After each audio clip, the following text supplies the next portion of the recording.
السلام علیکم and welcome to انفوجن ہیلتھ ٹیک۔ آج کے ویڈیو میں ہم بات کریں گے کہ رمضان المبارک میں ہماری ڈائٹ کیسی ہونی چاہیے، ہمیں کیا غذائیں کھانی چاہیے اور کن چیزوں سے پرہیز کرنا چاہیے تاکہ ہم محفوظ طریقے سے رمضان کے روزے رکھ سکیں اور اچھی طرح سے اپنی عبادات بجا لا سکیں۔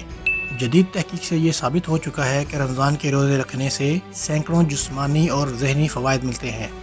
بین الاقوامی ماہرین اور ڈاکٹرز کا کہنا ہے کہ روزے رکھنے کے نتیجے میں بلڈ شوگر، بلڈ پریشر اور کولیسٹرول کنٹرول میں رہتے ہیں۔ اس کے علاوہ ڈپریشن، گھبراہٹ اور دماغی امراض پر قابو پانے میں بھی مدد ملتی ہے۔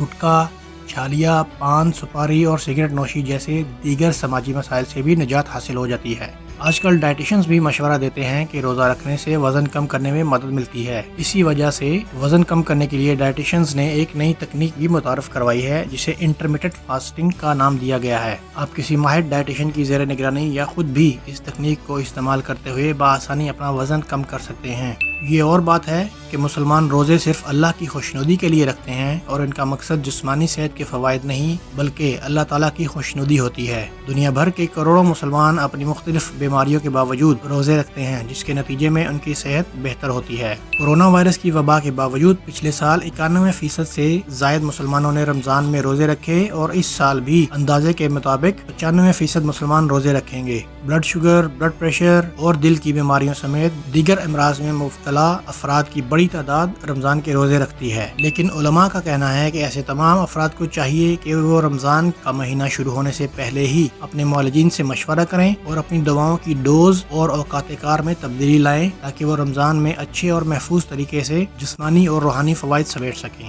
علماء کا یہ بھی کہنا ہے کہ طبی معاملات میں ماہرین صحت کی رائے کو ترجیح حاصل ہے، اور اگر ڈاکٹر حضرات یہ سمجھتے ہیں کہ کسی مریض کی حالت ایسی ہے کہ وہ روزے نہیں رکھ سکتا تو اس مریض کو چاہیے کہ وہ اپنے معالج کی ہدایات پر عمل کرے۔ ڈاکٹرز بھی اپنے مریضوں کو مشورہ دیتے ہیں کہ عبادات کے ساتھ ساتھ رمضان سے بہترین جسمانی فائدہ اٹھائیں، جس کے لیے انہیں چند ہدایات پر سختی سے عمل کرنا ہوگا۔ وہ ہدایات کیا ہیں؟ آئیے اب ہم ان پہ بات کرتے ہیں۔ سحر کی احتیاطیں۔ سحری میں دودھ یا دہی کی لسی استعمال کرنے سے پیاس اور بد ہضمی سے بچا جا سکتا ہے۔ یاد رہے، لسی میں نمک یا چینی کا استعمال ہرگز نہ کریں ورنہ دن میں آپ کو پیاس لگ سکتی ہے۔ سحر و افطار میں تلی ہوئی مرغن غذاؤں جیسا کہ پراٹھا، نہاری، سموسے، پکوڑے، فرنچ فرائز اور تیز مرچ مسالوں والے روسٹڈ اشیاء سے پرہیز کریں۔ سحری میں چند کھجوریں کھانے سے پورے دن جسم میں گلوکوز کی کمی نہیں ہوتی۔ اب بات کرتے ہیں افطار کی احتیاطوں پہ۔ افطار کے بعد سے لے کر سحری تک روم ٹیمپریچر والے پانی کا استعمال زیادہ سے زیادہ کریں۔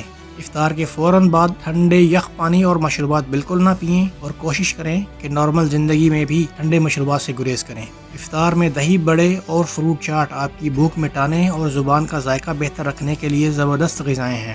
افطار میں کھٹی اشیاء کھانے کے بعد دودھ ہرگز استعمال نہ کریں ورنہ آپ کو بدہضمی ہو سکتی ہے۔ افطار میں اگر میٹھی ڈش کھانی ہو تو نارمل کھانا کھانے کے 1 گھنٹے کے بعد کھائیں ورنہ آپ کو سستی یا غنودگی آئے گی اور آپ اپنی عبادت اچھے طریقے سے بجا نہیں لا سکیں گے۔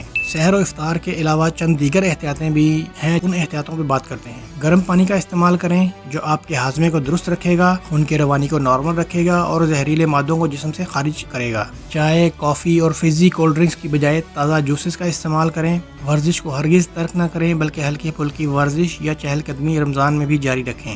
مزید اچھی ویڈیوز کے لیے ہمارے چینل کو سبسکرائب کریں اور پھر اس ویڈیو کو لائک کر دیں۔